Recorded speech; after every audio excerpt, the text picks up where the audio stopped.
ವೀಕ್ಷಕರೇ, ತುಲಾ ರಾಶಿಯವರಿಗೆ 2026ರಲ್ಲಿ 3 ಅತ್ಯಂತ ಪ್ರಮುಖವಾದ ಗುಟ್ಟುಗಳು ಯಾವುದು ಆ ಗುಟ್ಟುಗಳು, ಮತ್ತೆ 3 ಪ್ರಮುಖವಾಗಿರ್ತಕ್ಕಂಥ ಎಚ್ಚರಿಕೆಗಳು ಯಾವುದು, ಮತ್ತೆ 3 ಅತ್ಯಂತ ಪ್ರಾಮುಖ್ಯತೆ ಇರತಕ್ಕಂತ ಪರಿಹಾರಗಳು ಯಾವುದು, ಈ 3ರ ವಿಷಯವನ್ನ ನೀವು ತಿಳಿದುಕೊಂಡಿದ್ದೆ ಆದ್ರೆ 2026 ಅತ್ಯಂತ ಯಶಸ್ವಿಯಾಗಿ ಕಳೆಯೋದ್ರಲ್ಲಿ ನಿಸ್ಸಂದೇಹವಾಗಿ ನಾನು ನಿಮಗೆ ತಿಳಿಸ್ತಾ ಇದ್ದೇನೆ. ಯೂಟ್ಯೂಬ್ ನಲ್ಲಿ ನೀವು ಅನೇಕ ವಿಡಿಯೋಗಳು ನೋಡಿರ್ಬೋದು, ಆದ್ರೆ ಈ ವಿಡಿಯೋ ತುಂಬಾ ಸ್ಪೆಷಲ್ ಆಗಿರುತ್ತೆ. ಸ್ಪೆಷಲ್ ಯಾಕಿರುತ್ತೆ ಅನ್ನೋದು ವಿಡಿಯೋ ಪೂರ್ತಿ ನೋಡಿದ ಮೇಲೆ ನಿಮಗೆ ಗೊತ್ತಾಗುತ್ತೆ. ಕಾಮೆಂಟ್ ಮಾಡೋದ್ರ ಮೂಲಕ ನಮಗೆ ತಿಳಿಸಿ. 2026ರಲ್ಲಿ ನೀವು ತುಂಬಾ ಗೌಪ್ಯವಾಗಿರ್ಬೇಕಾಗಿರ್ತಕ್ಕಂಥ ಸಕ್ಸಸ್ಫುಲ್ಲಿಗೆ ಕಾರಣವಾಗುವಂತ 3 ಗುಟ್ಟುಗಳ ಬಗ್ಗೆ ಇವತ್ತು ನಾನು ನಿಮಗೆ ತಿಳಿಸ್ಬಿಡ್ತೀನಿ. ಸದಾ 3 ಎಚ್ಚರಿಕೆಗಳು ಗಮನದಲ್ಲಿ ಇಟ್ಕೋಬೇಕು. ಸಿಂಪಲ್ ಆಗಿ ಇದನ್ನ ಸುಮ್ನೆ ನಿಮ್ ಜೀವನದಲ್ಲಿ ಅಳವಡನೆ ಮಾಡ್ಕೊಂಡ್ರೆ ಸಾಕು. ಅದರ ಪರಿಣಾಮ ಪ್ರಭಾವ ಯಾವ ರೀತಿ ಇರುತ್ತೆ ಅನ್ನುವಂಥದ್ದು ಖಂಡಿತವಾಗ್ಲೂ ನಿಮಗೆ ಅನುಭವ ಆಗುತ್ತೆ ಅನ್ನುವಂತ ಪ್ರಾಮಿಸ್ ಅನ್ನ ಮಾಡ್ತಾ ತಡ ಮಾಡೋದು ಬೇಡ, ವಿಡಿಯೋ ಸ್ಟಾರ್ಟ್ ಮಾಡ್ಬೇಡಣ ಬನ್ನಿ. ತುಂಬಾ ಕುತೂಹಲವಾಗಿದೆ ವೀಕ್ಷಕರೇ. ತುಲಾ ರಾಶಿಯ ಅಧಿಪತಿ ಮತ್ತು ತುಲಾ ರಾಶಿಯ ತತ್ವ ನೋಡಿ, ವಾಯು ತತ್ವ. ಶುಕ್ರನೇ ನಿಮ್ಮ ಅಧಿಪತಿ ಆಗಿರುವಂತದ್ದು. ಸಮತೋಲನವೇ ನಿಮ್ಮ ಜೀವನದ ಅತಿ ದೊಡ್ಡ ಶಕ್ತಿ. ಅನ್ಯಾಯದ ಎದುರು ಬಗ್ಗದ ನ್ಯಾಯಾಧೀಶರು ಅಂತ ಹೇಳ್ಬೋದು. ಕಲಹದ ನಡುವೆಯೂ ಕೂಡ ಶಾಂತಿ ತರತಕ್ಕಂತಹ ಕಲೆಗಾರರಾಗಿರುವಂತದ್ದು. ಮಾತು ಮುತ್ತಿನಂತೆ, ನಡೆ ವಿನಯದಂತೆ, ಜಗತ್ತನ್ನೇ ಎಲ್ಲರನ್ನೂ ಗೆಲ್ಲುವಂತಹ ಒಂದು ಆಕರ್ಷಣೆ ನಿಮ್ಮಲ್ಲಿರ್ತಕ್ಕಂಥದ್ದು. ಪ್ರೀತಿ ಮತ್ತು ಸೌಂದರ್ಯದ ಸಾಮ್ರಾಜ್ಯ ಆಳುವಂತಹ ವ್ಯಕ್ತಿತ್ವ ನಿಮ್ದು ಅಂತ ಹೇಳ್ಬೋದು. ಇನ್ನು ಶುಕ್ರನ ಪ್ರಭಾವ, ನೀವು ಯಾವತ್ತಿಗೂ ಈ ಕಲೆ, ಸಂಗೀತ, ಫ್ಯಾಷನ್ ಇಂತಹ ಪ್ರೇಮಿಗಳಾಗಿರುವಂಥದ್ದು. ನಿಮ್ಮ ಮಾತಿನಲ್ಲಿ ಒಂದು ರೀತಿಯ ವಿನಯ ಮತ್ತು ಆಕರ್ಷಣೆ ಇರತಕ್ಕಂಥದ್ದು. ಅದು ಯಾರನ್ನು ಬೇಕಾದ್ರೂ ಸೆಳೆಯುವಂತಹ ಶಕ್ತಿ ನಿಮ್ಮಲ್ಲಿರ್ತಕ್ಕಂಥದ್ದು. ಇನ್ನು ಬುದ್ಧಿವಂತಿಕೆ ನೀವು ಎತ್ತಿದ ಕೈ, ಹೊಸ ಆಲೋಚನೆಗಳನ್ನ ಹಂಚಿಕೊಳ್ಳುವುದು ಮತ್ತು ಜನರೊಂದಿಗೆ ಬೆರೆಯುವಂತಹ ಒಂದು ನಿಮಗೆ ತುಂಬಾ ಇಷ್ಟವಾಗಿರ್ತಕ್ಕಂಥದ್ದು. ಇನ್ನು ತಕ್ಕಡಿತರ ಸಮತೋಲಿನವಾಗಿರ್ತಕ್ಕಂತಹ ಜೀವನ. ಎಷ್ಟೇ ಏರಿಳಿತಗಳಿರ್ಲಿ, ಕಷ್ಟಗಳೇ ಇರಲಿ, ಸುಖಗಳೇ ಇರಲಿ, ಎಲ್ಲವನ್ನೂ ಸರಿಯಾಗಿ ಬ್ಯಾಲೆನ್ಸ್ ಮಾಡಿಕೊಂಡು ಅದನ್ನ ನಿಯಮಿತವಾಗಿ ತೂಗುವಂತಹ ಅದ್ಭುತವಾದ ಕಲೆ ನಿಮ್ಮಲ್ಲಿರ್ತಕ್ಕಂಥದ್ದು. ನ್ಯಾಯಪ್ರಿಯರು. ನ್ಯಾಯ ನೋಡಿ, ಅನ್ಯಾಯ ಕಂಡ್ರಂತೂ ಸಹಿಸೋದೇ ಇಲ್ಲ. ಎಲ್ರಿಗೂ ಕೂಡ ಸಮಾನವಾಗಿ ಸಿಗಬೇಕು. ಅನ್ಯಾಯ ಯಾರಿಗಾಗಿರುತ್ತೆ ಅವರ ಪರವಾಗಿ ನಿಲ್ಲುವಂತಹ, ಧ್ವನಿ ಎತ್ತುವಂತಹ ವ್ಯಕ್ತಿತ್ವ. ಒಂಟಿಯಾಗಿರೋದಕ್ಕಿಂತ 4 ಜನರ ಮಧ್ಯದಲ್ಲಿ ಇರಬೇಕು. ಎಲ್ಲರ ಸ್ನೇಹ, ಪ್ರೀತಿ, ವಿಶ್ವಾಸವನ್ನ ದಿಂದ ಇರಬೇಕು ಅನ್ನುವಂತಹ ಮನಸ್ಥಿತಿ ಇರತಕ್ಕಂತಹ ತುಲಾ ರಾಶಿಯವರು. ಎಷ್ಟೊಂದು ಅದ್ಭುತವಾದಂತಹ ಒಂದು ಚರಿತ್ರೆ ತುಲಾ ರಾಶಿಯವರ ಬಗ್ಗೆ ಹೇಳೋದಾದ್ರೆ ಒಂದು ದಿನಾನೂ ಸಾಲೋದಿಲ್ಲ. ಅಷ್ಟೊಂದು ಅದ್ಭುತವಾಗಿರ್ತಕ್ಕಂಥ ಕಲೆ ಇರುವಂತದ್ದು. ಇನ್ನು ಈ ತುಲಾ ರಾಶಿಯವರಿಗೆ 2026ರಲ್ಲಿ ಪ್ರಮುಖವಾಗಿರ್ತಕ್ಕಂಥ 3 ಎಚ್ಚರಿಕೆಗಳು ಯಾವುದು, ಗುಟ್ಟುಗಳು ಆಮೇಲೆ ಹೇಳೋಣ. ಮೊದಲು ಎಚ್ಚರಿಕೆ ಬಗ್ಗೆ ನೋಡ್ಬಿಡೋಣ. ಆ 3 ಎಚ್ಚರಿಕೆ ನೋಡಿ, ನಿಮ್ಮ ಜೀವನದಲ್ಲಿ ನಿರ್ಧಾರ ತೆಗೆದುಕೊಳ್ಳುವಲ್ಲಿ ವಿಳಂಬ ಬೇಡ. ನೋಡಿ, ನೀವು ಯಾವ್ದಾದ್ರೂ ಒಂದು ನಿರ್ಧಾರ ನಿಮ್ಮ ಜೀವನದಲ್ಲಿ ಪ್ರತಿಯೊಂದು ಸಲ ಕೆಲವೊಂದ್ಸಲ ಸೋಲನ್ನ ಅನುಭವಿಸಿದ್ ಯಾಕೆ, ನೀವು ಏನಾದ್ರೂ ನಿರ್ಧಾರ ತಗೋಬೇಕಂದ್ರೆ ಸ್ವಲ್ಪ ಸಮಯ ತಗೋತೀರಿ. ಇದು ಮಾಡ್ಲಾ ಬೇಡ್ವಾ, ಇದು ಸರಿಯಾಗಿದೆಯಾ ಇಲ್ವಾ, ಇದು ನಾನು ಮುಂದೆ ಸಕ್ಸಸ್ ಆಗತ್ತಾ ಏನಿಲ್ಲ, ಈ ತರ ಯೋಚನೆ ಮಾಡೋದ್ರಲ್ಲಿ ಸಮಯ ಕಳೆದು ಸಿಗುವಂತ ಅವಕಾಶವನ್ನ ಅದೆಷ್ಟೋ ಸರಿ ತಪ್ಪಿಸ್ಕೊಂಡಿರುವಂತ ಉದಾಹರಣೆಗಳಿದಾವೆ. ಹಾಗಾಗಿ ಆತುರನೂ ಬೇಡ, ತುಂಬಾ ವಿಳಂಬ ಮಾಡೋದು ಬೇಡ. ಸರಿಯಾದ ಸಮಯಕ್ಕೆ ಸರಿಯಾದ ನಿರ್ಧಾರ ತೆಗೆದುಕೊಳ್ತಕ್ಕಂಥದ್ದು ಇದು ಎಚ್ಚರಿಕೆ. ಇದು ತುಲಾ ರಾಶಿಯವರು ಹೆಚ್ಚಾಗಿ ಈ ಗೊಂದಲ ಇರುತ್ತೆ ನಿಮ್ಮಲ್ಲಿ, ಬಹಳಷ್ಟು ನಿರ್ಧಾರಗಳಲ್ಲಿ ಗೊಂದಲ ಇರುತ್ತೆ. 2026ರಲ್ಲಿ ನಿಮ್ಮ ಈ ಅನಿಶ್ಚಿತತೆಯಿಂದ ದೊಡ್ಡ ಅವಕಾಶಗಳು ಕೈತಪ್ಪಿ ಹೋಗುವಂತಹ ಸಾಧ್ಯತೆಗಳಿರ್ತಕ್ಕಂಥದ್ರಿಂದ ಸೂಕ್ತವಾದ ಸಮಯಕ್ಕೆ ಸೂಕ್ತವಾದ ನಿರ್ಧಾರವನ್ನು ತೆಗೆದುಕೊಳ್ಳುವಂತಹ ನಿರ್ಧಾರವನ್ನ ನೀವು ತಗೋಬೇಕು. ಇದು ನಿಮ್ಮ ಎಚ್ಚರಿಕೆ ಅನ್ನುವಂಥದ್ದು ಗಮನದಲ್ಲಿಟ್ಕೋಬೇಕು. ಇದು ಬಹಳ ತುಂಬಾ ಮುಖ್ಯವಾದ ಎಚ್ಚರಿಕೆ. ಇದು 2ನೇ ಎಚ್ಚರಿಕೆ. ನೋಡಿ, ಎಲ್ಲರನ್ನೂ ಮೆಚ್ಚಿಸ್ಲಿಕ್ಕೆ ಹೋಗಿ ನಿಮ್ಮ ಸ್ವಂತ ನೆಮ್ಮದಿಯನ್ನ ಕಳೆದುಕೊಳ್ಳುವಂತಹ ಸಾಧ್ಯತೆ. ಎಷ್ಟ್ ಸಲ ಕಳ್ಕೊಂಡಿಲ್ಲ ನಿಮ್ ಜೀವನದಲ್ಲಿ. ಇದ್ರ ಬಗ್ಗೆ ನೀವು ಬೇರೆಯವ್ರ ಕಷ್ಟ ಅಂತ ಬಂದ್ರೆ ಸಪೋರ್ಟ್ ಮಾಡ್ಬಿಡ್ತೀರಿ, ಸಹಾಯ ಮಾಡ್ಬಿಡ್ತೀರಿ. ನಿಮ್ಮ ಹತ್ರ ಇಲ್ಲದೆ ಇದ್ರು ಕೂಡ ಅವ್ರ ಪರವಾಗಿ ನಿಂತು ಬಿಡ್ತೀರಿ. ಎಷ್ಟೋ ಸಲ ಬೇರೆಯವ್ರಿಗೆ ಸಹಾಯ ಮಾಡಿ ನೀವು ತೊಂದರೆಗಳಿಗೆ ಅಥವಾ ಕಳ್ಕೊಂಡಿರುವಂತದ್ದು ನಿಮ್ಮ ಹತ್ರ ಇರುವಂತಹ ದುಡ್ಡು ಅಥವಾ ಮನಸ್ಥಿತಿ, ಮನಃಶಾಂತಿ ಎಷ್ಟೋ ಸಲ ನೀವು ಕಳ್ಕೊಂಡ್ಬಿಟ್ಟಿರಿ ಬೇರೆಯವ್ರಿಗೆ ನಂಬಿ. ಈ ತರ ಈ 2020ರಲ್ಲಿ ಮಾಡೋ ಹಾಗಿಲ್ಲ. ನೀವು ಗಟ್ಟಿಯಾಗಿ ಹೇಳಿ, ನೋ ಅಂತ ಹೇಳಿ, ಏನು ತೊಂದರೆ ಏನಿಲ್ಲ. ಎಷ್ಟ್ ಸಲ ಸಹಾಯ ಮಾಡ್ತೀರಿ ನೀವು? 10 ಸಲ ಸಹಾಯ ಮಾಡ್ತೀರಿ. ಒಂದ್ಸಲ ಸಹಾಯ ಮಾಡಲಿಲ್ಲ ಅಂತಂದ್ರೆ ನೀವು ಕೆಟ್ಟವರಾಗ್ಬಿಡ್ತೀರಿ. 10 ಸಲ ಸಹಾಯ ಮಾಡಿದ್ದೆಲ್ಲ ವ್ಯರ್ಥ ಆಗೋಯ್ತು. ಹಂಗಂದ್ರೆ ಮಾತ್ರ ನೀವು ಸಹಾಯ ಮಾಡ್ಲೇಬಾರ್ದು ಅಂತಲ್ಲ. ತೀರಾ ಅತಿ ಅವಶ್ಯಕತೆ ಇದೆ ಅವ್ರಿಗೆ, ಅವ್ರ ಜೀವನಕ್ಕೆ ಒಂದು ಆಧಾರ ಆಗುತ್ತೆ ಅಂದ್ರೆ ಖಂಡಿತ ಮಾಡಿ. ಆದ್ರೆ ನಿಮ್ಮ ಜೀವನವನ್ನು ಬಲಿ ಕೊಟ್ಟು ನೀವು ಇನ್ನೊಬ್ರಿಗೆ ಸಹಾಯ ಮಾಡೋದ್ರಲ್ಲಿ ಅರ್ಥ ಏನಿದೆ? ಮೊದಲು ನೀವು ಬದುಕಬೇಕು, ನೀವು ಗೆಲ್ಲಬೇಕು, ಆಮೇಲೆ ಇನ್ನೊಬ್ಬರನ್ನ ಬದುಕಿಸ್ಬೇಕು, ಗೆಲ್ಲಿಸ್ಬೇಕು. ಈಗ ನೀವೇ ಮುಳುಗೋಗುವಂತ ಸಂದರ್ಭದಲ್ಲಿ ಇನ್ನೊಬ್ಬರನ್ನು ನಾನು ಬದುಕಿಸ್ತೀನಿ ಅಂತ ಹೇಳಿದ್ರೆ ಅರ್ಥವೇ ಇರೋದಿಲ್ಲ. ಇದು ನೀವು ಪಾಠ ಕಲಿಬೇಕು. ನಿಮ್ ಜೀವನದಲ್ಲಿ ಅನೇಕ ಸಲ ಈ ತರ ತಪ್ಪುಗಳಾಗಿದೆ, ಇನ್ನು ಮುಂದೆ ಆಗದೆ ಇರೋ ರೀತಿಯಲ್ಲಿ ನೀವು ತಡಿಬೇಕು ಇದನ್ನ. ಇದು ಒಂದು ಪ್ರಮುಖವಾಗಿರ್ತಕ್ಕಂಥ ಎಚ್ಚರಿಕೆ ಆಗಿರುವಂಥದ್ದು, ಗಮನದಲ್ಲಿ ಇಟ್ಕೋಬೇಕಾಗತ್ತೆ. ಇನ್ನು ಅತಿಯಾದ ಒಳ್ಳೆತನ ಒಳ್ಳೆದಲ್ಲ. ಕೆಲವೊಮ್ಮೆ ನಿಮ್ಮನ್ನ ಸಂಕಷ್ಟಕ್ಕೆ ಈಡು ಮಾಡುವಂಥದ್ದು ಅದೆಷ್ಟೋ ಸಲ ಆಗಿದೆ, ಇನ್ನು ಮುಂದೆ ಆಗ್ಬಾರ್ದು. ನಿಜಾನ ಸುಳ್ಳ ಬೇಕಿದ್ರೆ ಕಾಮೆಂಟ್ ಮಾಡೋದ್ರ ಮೂಲಕ ತಿಳಿಸಿ. ಇನ್ನು ಕಣ್ಣು ಮುಚ್ಚಿ ಯಾರನ್ನು ನಂಬೇಡಿ. ನೀವು ಏನ್ ಮಾಡ್ತೀರಿ, ಎಲ್ಲರನ್ನೂ ನನ್ನವರು, ಎಲ್ಲರೂ ನನಗ್ ಬೇಕಾದವರು, ಯಾರೋ ಒಂದೆರಡು ಮಾತು ಚೆನ್ನಾಗಿ ಹೇಳ್ಬಿಟ್ರೆ ಅವ್ರನ್ನ ನಂಬಿಡ್ತೀರಿ. ಈ ನಂಬುವಂತ ಕಲೆ ನಂಬಿ ನಂಬಿ ಮೋಸ ಹೋಗಿರುವಂತದ್ದು ಅದು ಎಷ್ಟೋ ಸಾರಿ ಇದೆ. ಇದು ಮೂರನೇ ಎಚ್ಚರಿಕೆ. ಇದು ಮುಗ್ಧತೆಯಿಂದಾಗಿ ನೀವು ಬೇರೆಯವರ ಮಾತಿಗೆ ಮರುಳಾಗಿ ನೀವು ನಿಮ್ಮ ಒಂದು ನೆಮ್ಮದಿಯನ್ನ ಹಾಳು ಮಾಡ್ಕೋಬಾರ್ದು. ಸ್ವಲ್ಪ ಇದ್ರ ಬಗ್ಗೆ ನಂಬಿಕೆಯ ವಿಚಾರದಲ್ಲಿ ಎಚ್ಚರಿಕೆಯನ್ನು ವಹಿಸ್ಬೇಕಾಗತ್ತೆ ತುಲಾ ರಾಶಿಯವರು. ಇದು ಮೂರು ಪ್ರಮುಖವಾಗಿರ್ತಕ್ಕಂಥ ಎಚ್ಚರಿಕೆ. ಇನ್ನು ಮುಖ್ಯವಾಗಿರ್ತಕ್ಕಂಥ ವಿಷಯ, ನೀವು ಗುಟ್ಟುಗಳು ಯಾವುದು 2026ರಲ್ಲಿ ನಿಮ್ಮಲ್ಲೇ ಇಟ್ಕೋಬೇಕಾಗಿರುವಂತ ಸಕ್ಸಸ್ಫುಲ್ ಆಗಿರುವಂತ ಗುಟ್ಟುಗಳು ಯಾವುದು ಅನ್ನೋದ್ರ ಬಗ್ಗೆ ನಿಮ್ಗೆ ಖಂಡಿತ ತಿಳಿಸ್ಕೊಡೋಣ. ಆದ್ರೆ ಅದಕ್ಕಿಂತ ಮುಂಚೆ ನಿಮಗಾಗಿ ಒಂದು ಚಿಕ್ಕ ವಿಡಿಯೋ ಇದೆ, ಅದನ್ನ ನೋಡ್ಕೊಂಡ್ ಬನ್ನಿ. ವೀಕ್ಷಕರೇ, ನೀವಿನ್ನೂ ನಿಮ್ಮ ಜಾತಕ ಬರಸೇ ಇಲ್ವಾ? ನಿಮ್ಮ ಮಕ್ಕಳ ಜಾತಕ ನೀವಿನ್ನೂ ತೆಗೆದುಕೊಂಡೇ ಇಲ್ವಾ?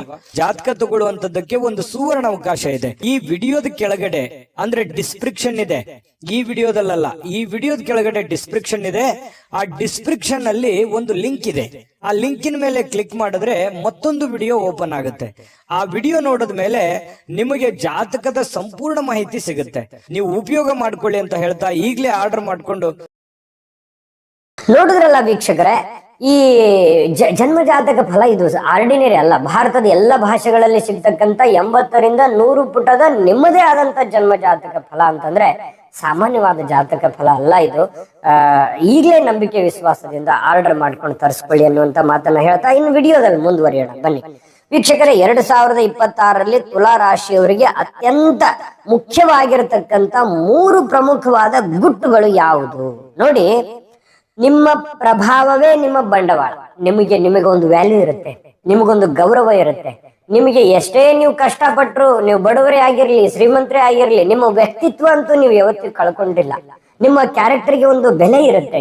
ನಿಮ್ಮ ಹೆಸರು ಹೇಳಿದ ತಕ್ಷಣನೇ ಎಲ್ಲರಿಗೂ ಒಂದು ಗೌರವದ ಭಾವನೆ ಇರುತ್ತೆ. ಇದಂತೂ ಸತ್ಯ. ಇದನ್ನ ನೀವು ಈ ವರ್ಷದಲ್ಲಿ ನೋಡಿ, ಇದನ್ನ ಟರ್ನಿಂಗ್ ಪಾಯಿಂಟ್ ಆಗುತ್ತೆ. ನಿಮಗೆ ದೊಡ್ಡ ಯಶಸ್ಸು ತಂದು ಕೊಡುವಂತಹ ಸಾಧ್ಯತೆಗಳಿದೆ. ಯಾರಿಗೂ ತಿಳಿಯದಂತೆ ದೊಡ್ಡ ವ್ಯಕ್ತಿಗಳೊಂದಿಗೆ ಒಪ್ಪಂದ ಮಾಡಿಕೊಳ್ಳುವ ಕಲೆ ನಿಮಗೆ ಈ ವರ್ಷ ಸಿಗುವಂಥದ್ದು. ಅಂದ್ರೆ ನಿಮ್ಮ ಒಂದು ಬೆಲೆ ಇರುತ್ತಲ್ಲ, ಅದನ್ನು ಉಪಯೋಗಿಸ್ಕೊಳ್ಳುವಂತಹ ಒಂದು ಗುಣ ನಿಮ್ಮಲ್ಲಿ ಇರಬೇಕು. ನಾನು ಕೇಳಿದ್ರೆ ಏನಂತಾರೋ ಇಲ್ಲೋ, ಮುಜುಗರದ ಸ್ವಭಾವ ನಿಮ್ದು ಮೊದಲೇನೆ. ಸುಮ್ನೆ ನಿಮ್ಮ ಗೌರವಕ್ಕೆ ಚ್ಯುತಿ ಬರಬಾರದು. ನೀವು ಎಷ್ಟೇ ಕಷ್ಟಪಟ್ಟರು ಪರವಾಗಿಲ್ಲ, ಆ ತರದ ಒಂದು ಸ್ವಭಾವ ನಿಮ್ದು. ಆದ್ರೆ ಈ 2026ರಲ್ಲಿ ಸಿಚುವೇಶನ್ ಉಪಯೋಗ ಮಾಡ್ಕೊಳ್ಳಿ. ಬೇರೆ ಎಲ್ಲಾ ಜನ ಇದೇ ತರ ಉಪಯೋಗ ಮಾಡ್ಕೊಳ್ಳೋದು. ಸುಮ್ನೆ ನಿಮ್ಮಲ್ಲೇನೆ ನೀವು ಮುಜುಗರ ಪಟ್ಕೊಂತ ಕುಂತ್ರೆ ನಿಮ್ಗೆ ಸಕ್ಸಸ್ ಸಿಗೋದು ಯಾವಾಗ? ಹಾಗಾಗಿ ದೊಡ್ಡ ದೊಡ್ಡ ವ್ಯಕ್ತಿಗಳ ಕಾಂಟ್ಯಾಕ್ಟ್ ಇರುತ್ತಲ್ಲ, ಅದನ್ನ ಯಾವ ರೀತಿ ಬಳಸ್ಕೋಬೇಕು ಅನ್ನುವಂಥದ್ದನ್ನ ನೀವು ಇನ್ನೊಮ್ಮೆ ಯೋಚನೆ ಮಾಡ್ಬೇಕು. ಈ ವರ್ಷ ಕುಂತು ನಾನು ಏನನ್ನ ಮಾಡ್ಬೋದು, ಈ ವ್ಯಕ್ತಿಗಳಿಂದ ಏನ್ ನನಗೆ ಸಹಾಯ ಸಿಗ್ಬೋದು, ಯಾವ ರೀತಿ. ನೀವು ಸಹಾಯ ಅಂತಂದ್ರೆ ಅವ್ರ ಹತ್ರ ನೀವು ಏನೋ ಫ್ರೀಯಾಗಿ ಕೇಳ್ಬಿಡಿ ಅಂತ ಅಲ್ಲ, ಅವರಿಂದ ಕೆಲಸ ಇರುತ್ತೆ, ಅದನ್ನ ತೆಗೆದುಕೊಳ್ಳಿ, ಕೊಡ್ತಾರೆ ಅವರು ಕೆಲಸನ. ಯಾವ ರೀತಿ ನಿಮ್ಗೆ ಬೆನಿಫಿಟ್ ಸಿಗುತ್ತೆ ಈ ವರ್ಷದಲ್ಲಿ, ಅದನ್ನ ಉಪಯೋಗಿಸ್ಕೊಳ್ಳುವಂತ ಕಲೆಯನ್ನ ನೀವು ಕರಗತ ಮಾಡ್ಕೋಬೇಕು. ಅವ್ರು ಏನಂತಾರೋ ಏನೋ ಅಂತ ಹೇಳ್ಕೊಂಡು ನಿಮ್ಮನ್ನ ನೀವೇನೆ ಅಡ್ವಾನ್ಸ್ ಆಗಿನೇ ಫಿಟ್ ಆಗ್ಬೇಡಿ, ನೀವೇ ತೀರ್ಮಾನ ತಗೊಂಡ್ಬಿಡ್ಬೇಡಿ. ಪ್ರಯತ್ನ ಮಾಡಿ, ಅಟೆಂಪ್ಟ್ ಮಾಡಿ, ನಿಮ್ಮ ಪ್ರಯತ್ನಕ್ಕೆ ಫಲ ಸಿಗುತ್ತೆ. ಇದನ್ನ ನೀವು ತಿಳಿದಿರ್ಬೇಕು. 2026ರಲ್ಲಿ ನೀವು ಆ ವ್ಯಕ್ತಿಗಳನ್ನ ಯಾವ ರೀತಿ ಉಪಯೋಗಿಸ್ಕೋಬೇಕು ಅನ್ನುವಂಥದ್ದನ್ನ ತಿಳ್ಕೊಂಡಿರ್ಬೇಕು. ಅಂದ್ರೆ ನಿಮಗೆ ತುಂಬಾ ಉಪಯೋಗ ಆಗುತ್ತೆ, ಸಕ್ಸಸ್ ಆಗುತ್ತೆ 2026ರಲ್ಲಿ. ಇನ್ನು ಎರಡನೇ ಗುಟ್ಟು ಯಾವುದು? ನಿಮ್ಮಲ್ಲಿ ಕ್ರಿಯೇಟಿವಿಟಿ, ಅದರಿಂದ ನಿಮಗೆ ಬಹಳ ಲಾಭ ಆಗತ್ತೆ ನೋಡಿ. ನಿಮ್ಮ ಹವ್ಯಾಸ, ನಿಮ್ಮ ಸೃಜನಶೀಲ ಕೆಲಸ, ನಿಮ್ಮ ಹಣಗಳಿಕೆಯ ದಾರಿ ಮತ್ತು ನಿಮಗೆ ಸಿಚುವೇಶನ್ ಸರಿಯಾಗಿ ಅರ್ಥ ಮಾಡ್ಕೊಳ್ತಕ್ಕಂಥದ್ದು. ಅಂದ್ರೆ ನನ್ನ ಆರ್ಥಿಕ ಕಂಡೀಷನ್ ಎಷ್ಟಿದೆ, ನನ್ನ ಸಿಚುವೇಶನ್ ಏನು ಹೇಳುತ್ತೆ, ನಾನು ಎಷ್ಟು ಖರ್ಚು ಮಾಡ್ಬೇಕು, ನಾನು ಎಷ್ಟು ಇಟ್ಕೋಬಹುದು, ಮತ್ತೆ ನಾನು ಈಗ ಎಷ್ಟು ದುಡಿತಾ ಇದ್ದೀನಿ ಅದನ್ನ ಯಾವ ರೀತಿ ನಾನು ಡೆವಲಪ್ಮೆಂಟ್ ಮಾಡ್ಕೊಂಡು ಹೋಗ್ಬೇಕು, ಅಂದ್ರೆ ನನ್ನ ದುಡಿಮೆಯನ್ನ ಯಾವ ರೀತಿ ರೈಸ್ ಮಾಡ್ಕೋಬೇಕು. ಪಾರ್ಟ್ ಟೈಮ್ ಏನಾದ್ರು ಮಾಡಕ್ಕಾಗತ್ತಾ, ಇರುವಂತ ಕೆಲಸವೇ ಸ್ವಲ್ಪ ಹೆಚ್ಚಿಗೆ ಏನಾದ್ರು ಮಾಡ್ಲಿಕ್ಕಾಗತ್ತಾ, ಅದಕ್ಕೇನಾದ್ರೂ ಮಾಡರ್ನ್ ಲುಕ್ ಕೊಡಕ್ ಏನಾಗತ್ತಾ, ಇರುವಂತ ಕೆಲಸವನ್ನೇ ಸ್ವಲ್ಪ ವಿಸ್ತರಣೆ ಮಾಡ್ಲಿಕ್ಕಾಗತ್ತಾ, ಇದ್ರ ಬಗ್ಗೆ ನೀವು ಯೋಚನೆ ಮಾಡ್ಬೇಕಾಗತ್ತೆ. ನೀವು ಒಬ್ಬರೇ ಯೋಚನೆ ಮಾಡ್ಬೇಕು ಇದ್ರ ಬಗ್ಗೆ. ಇದೊಂದು ಗುಟ್ಟು, ಇದನ್ನ ತಿಳಿದಿರ್ಬೇಕು ನೀವು ಸುಮ್ಮನೆ ಬೆಳಿಗ್ಗೆ ತಕ್ಷಣ ಅದೇ ಕೆಲಸ ಅದೇ ವಿಚಾರ ಅಷ್ಟಕ್ಕೆ ಸೀಮಿತರಾಗಿ ನಿಮ್ಮದೇ ಆಗಿರ್ತಕ್ಕಂಥ ಗೆರೆ ಕೊರೆದು ಆ ಗೆರೆಯಲ್ಲೇ ಇರಬಾರ್ದು. ಅದನ್ನ ಮೀರಿ ಯಾವ ರೀತಿ ಮುಂದೆ ಹೋಗ್ಬೇಕನ್ನುವಂತ ಯೋಚನೆಯನ್ನ ಮಾಡಬೇಕು.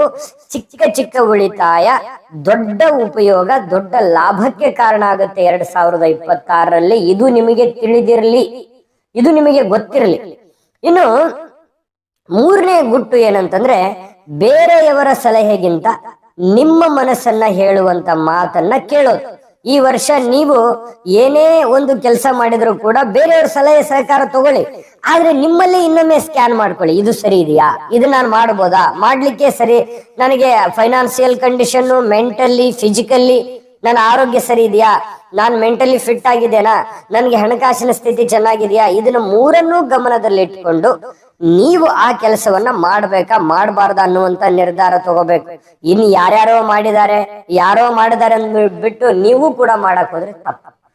ನಿಮ್ಮ ಕಂಡೀಷನ್ನೇ ಬೇರೆ ಇರುತ್ತೆ, ಅವ್ರ ಕಂಡೀಷನ್ನೇ ಬೇರೆ ಇರುತ್ತೆ. ಹಾಗಾಗಿ ನೀವು ಯೋಚನೆ ಮಾಡುವಂತ ದೃಷ್ಟಿಕೋನ ಚೆನ್ನಾಗಿರ್ಬೇಕು. ಇದು ನೀವು ತಿಳಿದಿರ್ಬೇಕು.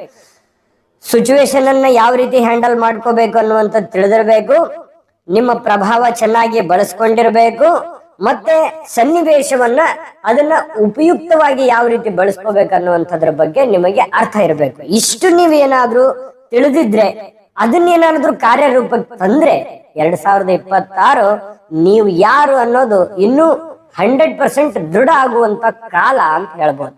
ಸಮಸ್ಯೆ ಯಾರಿಗಿಲ್ಲ, ಎಲ್ಲರಿಗೂ ಸಮಸ್ಯೆ ಇರುತ್ತೆ. ಸಮಸ್ಯೆಯಲ್ಲಿ ಬೆಳೆಯುವಂತ ಕಲೆಯನ್ನ ಕಲಿಬೇಕಾಗತ್ತೆ. ಈ 3 ಗುಟ್ಟುಗಳ ಬಗ್ಗೆ ನಿಮ್ಮ ಮನಸ್ಸಿನಲ್ಲಿ ಇರಲಿ.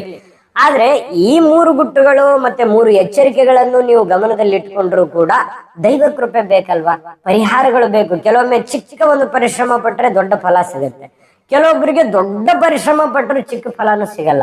ಇದಕ್ಕೆ ದೈವ ಕೃಪೆ ಅನ್ನುವಂಥದ್ದು ಬೇಕು, ಭಗವಂತನ ಕೃಪೆ ಬೇಕು. ಹಾಗಾಗಿ ನಿಮಗೆ ಅದ್ಭುತವಾಗಿರ್ತಕ್ಕಂಥ 3 ಪರಿಹಾರಗಳು ಯಾವುದಿದೆ ಅನ್ನುವಂಥದ್ದು, ತುಂಬಾ ಉಪಯೋಗ ಆಗುವಂತ ಪರಿಹಾರಗಳು ಮಾಡಿ. ತುಂಬಾ ಸಿಂಪಲ್ ಆಗಿರುತ್ತೆ, ತುಂಬಾ ಎಫೆಕ್ಟಿವ್ ಆಗಿರುತ್ತೆ ಅಂತ ಒಂದು ಪರಿಹಾರಗಳಿದೆ. ಅದ್ರ ಬಗ್ಗೆ ತಿಳಿಯೋಣ. ಆದ್ರೆ ಅದಕ್ಕಿಂತ ಮುಂಚೆ ವಿಡಿಯೋ ಹೇಗೆ ಅನಿಸ್ತು ಅನ್ನುವಂಥದ್ದನ್ನ ದಯವಿಟ್ಟು ಕಾಮೆಂಟ್ ಮಾಡೋದ್ರ ಮೂಲಕ ನಿಮ್ಮ ಅನಿಸಿಕೆ ಅಭಿಪ್ರಾಯ ನಮಗೆ ತುಂಬಾ ಮುಖ್ಯ. ಹಾಗಾಗಿ ನಿಮ್ಮ ಅನಿಸಿಕೆ ಅಭಿಪ್ರಾಯ ಕಾಮೆಂಟ್ ಮಾಡೋದ್ರ ಮೂಲಕ ತಿಳಿಸಿ. ಜೊತೆಗೆ ನಿಮ್ಮ ರಾಶಿಯ ಅಧಿಪತಿ ಆಗಿರತಕ್ಕಂತಹ ಶ್ರೀ ಶುಕ್ರನಿಗೆ ಒಂದು ಆರಾಧನೆ ರೂಪದಲ್ಲಿ ಓಂ ಶ್ರೀ ಶುಕ್ರಾಯ ನಮಃ ಅನ್ನುವಂತಹ ಒಂದು ಕಾಮೆಂಟ್ ಅನ್ನ ಹಾಕಿದ್ರು ಪರವಾಗಿಲ್ಲ. ಇನ್ನು ಪರಿಹಾರದ ಕಡೆ ಹೋಗೋದಾದ್ರೆ ನೋಡಿ, ತುಲಾ ರಾಶಿಯವರಿಗೆ 3 ಪ್ರಮುಖವಾಗಿರ್ತಕ್ಕಂತಹ ಪರಿಹಾರಗಳು 2026ರಲ್ಲಿ ತುಲಾ ರಾಶಿಯವರಿಗೆ 3 ಅತ್ಯುತ್ತಮವಾದ ಪರಿಹಾರಗಳು ಯಾವುದು ಅಂತಂದ್ರೆ, ಶುಕ್ರವಾರದ ದಿನ ದುರ್ಗಾ ಪೂಜೆಯನ್ನ ಮಾಡ್ತಕ್ಕಂಥದ್ದು, ದುರ್ಗಾದೇವಿಯ ದರ್ಶನವನ್ನ ಮಾಡ್ತಕ್ಕಂಥದ್ದು, ಲಲಿತಾ ಸಹಸ್ರನಾಮ ಪಠಣ ಮಾಡುವಂಥದ್ದು. ಇದು ನಿಮ್ಮ ಆತ್ಮವಿಶ್ವಾಸ ಹೆಚ್ಚಿಸ್ತದೆ, ನಿಮ್ ಕಾನ್ಫಿಡೆನ್ಸ್ ಬಂದ್ಬಿಡ್ತದೆ. ದುರ್ಗಾ ಪೂಜೆ ಮಾಡುವಂತದ್ರಿಂದ ತಾಯಿ ದುರ್ಗಾ ಮಾತೆಯ ಅನುಗ್ರಹ ನಿಮಗಾಗತ್ತೆ. ಮತ್ತೆ ಶುಕ್ರವಾರದ ದಿನ ಮಾಡೋದ್ರಿಂದ ತುಂಬಾ ಅದ್ಭುತವಾಗಿರ್ತಕ್ಕಂಥ ಫಲ ನಿಮಗೆ ಸಿಗುತ್ತೆ. ದುರ್ಗಾದೇವಿಯ ಆರಾಧನೆ ಮಾಡ್ತಕ್ಕಂಥದ್ದು. ಇನ್ನು ಈ ಶುಕ್ರನ ಕೃಪೆಗಾಗಿ ನೀವೇನ್ ಮಾಡ್ಬೇಕು, ಪ್ರತಿದಿನ ಸ್ನಾನ ಮಾಡಿದ ನಂತರ ಈ ಚಂದನ ಅಥವಾ ಗುಲಾಬಿ ಸುಗಂಧವನ್ನ ಬಳಸುವಂಥದ್ದು. ಇದು ನಿಮ್ಮ ಸುತ್ತಲಿನ ಸಕಾರಾತ್ಮಕ ಶಕ್ತಿಯನ್ನ ಹೆಚ್ಚಿಸ್ತದೆ. ಇನ್ನು 3ನೇ ಪರಿಹಾರ ಏನು ಅಂತಂದ್ರೆ, ಪ್ರತಿದಿನ ಬೆಳಿಗ್ಗೆ ಪಕ್ಷಿಗಳಿಗೆ ಧಾನ್ಯವನ್ನ, ಆಹಾರವನ್ನ, ನೀರನ್ನ ಇಡುವಂಥದ್ದು. ಇದರಿಂದ ನಿಮ್ಮ ಜಾತಕದಲ್ಲಿರುವ ಗ್ರಹ ದೋಷಗಳು ಕೂಡ ನಿವಾರಣೆ ಆಗಿ ನಿಮಗೆ ಮಾನಸಿಕವಾದ ಶಾಂತಿ ಸಿಗ್ತಾ ಇರ್ತಕ್ಕಂಥದ್ದು. ತುಂಬಾ ಎಫೆಕ್ಟಿವ್ ಆಗಿದೆ ಇವು ಪರಿಹಾರಗಳು. ದೊಡ್ಡ ಖರ್ಚು ಮಾಡಿ ಮಾಡ್ಬೇಕಾಗಿಲ್ಲ, ತುಂಬಾ ಸಿಂಪಲ್ ಆಗಿ ಮಾಡುವಂಥದ್ದು, ಆದ್ರೆ ದೊಡ್ಡ ಪರಿಣಾಮಗಳು ಬೀರುವಂಥದ್ದು. ಈ ಪರಿಹಾರಗಳನ್ನ ಖಂಡಿತವಾಗ್ಲೂ ಮಾಡಿ ನಿಮ್ಮ ಜೀವನದಲ್ಲಿ ಖಂಡಿತವಾಗ್ಲೂ 2026 ಹೊಸ ವರ್ಷ ನಿಮಗೆ ಒಳ್ಳೆಯದನ್ನ ಮಾಡಲಿ. ತಾಯಿ ಅನ್ನಪೂರ್ಣೇಶ್ವರಿ ಸಕಲ ಅಷ್ಟೈಶ್ವರ್ಯಗಳನ್ನು ಕೊಟ್ಟು ಕರುಣಿಸ್ಲಿ ಅಂತ ಪ್ರಾರ್ಥನೆ ಮಾಡ್ಕೊಳ್ತಾ, ಉಳಿದ 12 ರಾಶಿಯವರ ಇದೇ ತರದ ವಿಚಾರಕ್ಕೆ ಸಂಬಂಧಿಸಿರುವಂತ ಲಿಂಕ್ ಡಿಸ್ಕ್ರಿಪ್ಷನ್ ಅಲ್ಲಿ ಸಿಗುತ್ತೆ, ನೋಡ್ಕೊಳ್ಳಿ. ವಿಡಿಯೋ ಇಷ್ಟ ಆಗಿದ್ರೆ ಲೈಕ್ ಮಾಡಿ, ಶೇರ್ ಮಾಡಿ, ನಮ್ಮ ಚಾನಲ್ ಸಬ್ಸ್ಕ್ರೈಬ್ ಮಾಡ್ಕೊಳ್ಳೋದನ್ನ ಮರಿಬೇಡಿ. ಶುಭವಾಗ್ಲಿ, ಧನ್ಯವಾದಗಳು.